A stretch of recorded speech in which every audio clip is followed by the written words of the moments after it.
Assalamualaikum warahmatullahi wabarakatuh. Bismillah, alhamdulillah, assalatu wassalamu ala rasulillah, amma ba'da. Dewan Hakim yang arif dan bijaksana, hadirin wal hadirat yang dimuliakan oleh Allah Subhanahu wa ta'ala. Izinkanlah saya menyampaikan sebuah tausiah yang berjudul Menggapai surganya Allah pada momentum Idul Adha. Saudaraku, Idul Adha merupakan hari raya umat Islam yang diidentik dengan ibadah penyembelihan hewan kurban. Sebagaimana kita ketahui bahwa kurban dengan sejarah pensyariatannya, yaitu sejarah atau kisah dari Nabi Ibrahim alaihissalam dan anaknya Ismail alaihissalam. Setiap tahun kita ikut melaksanakan salat Idul Adha. Setiap tahun kita ikut melaksanakan penyembelihan hewan kurban. Namun, tahukah saudaraku sekalian, apa sebenarnya makna dari peristiwa tersebut? Atau apa nilai-nilai pelajaran penting yang diajarkan ketika Idul Adha setiap tahunnya?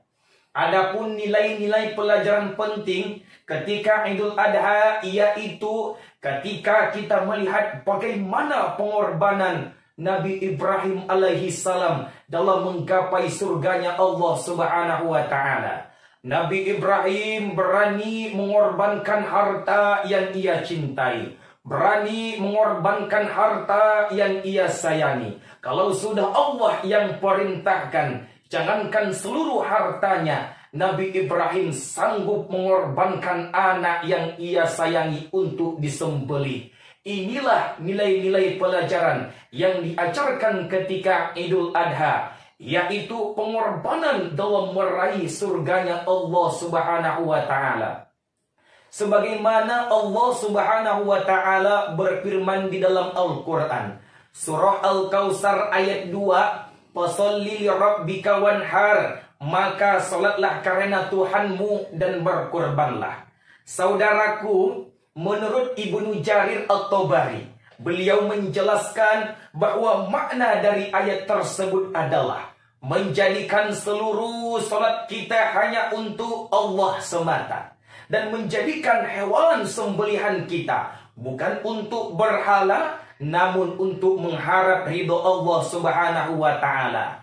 Lalu yang menjadi pertanyaannya, apa yang sudah kita korbankan untuk meraih surganya Allah Subhanahu wa ta'ala? Berapa banyak harta yang kita korbankan? Berapa banyak waktu yang kita luangkan? Dan berapa banyak tenaga yang kita korbankan untuk meraih surganya Allah Subhanahu wa ta'ala?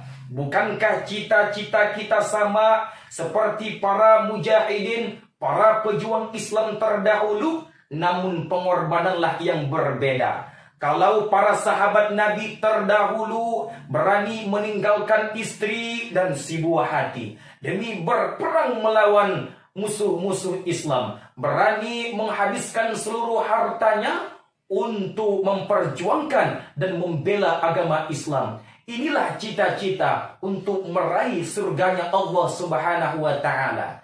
Namun saudaraku, realita yang terjadi saat ini, tidak sedikit manusia bercita-cita menjadi seorang miliarder, seorang pembisnis yang sukses, hebat dan terkenal, sehingga mereka berani meluangkan waktunya, berani menghabiskan tenaganya, dan berani menghabiskan seluruh hartanya. Untuk apa? Untuk urusan dunia. Terkadang kita nih semua kalau untuk urusan akhirat, subhanallah, peliknya kayak Fir'aun.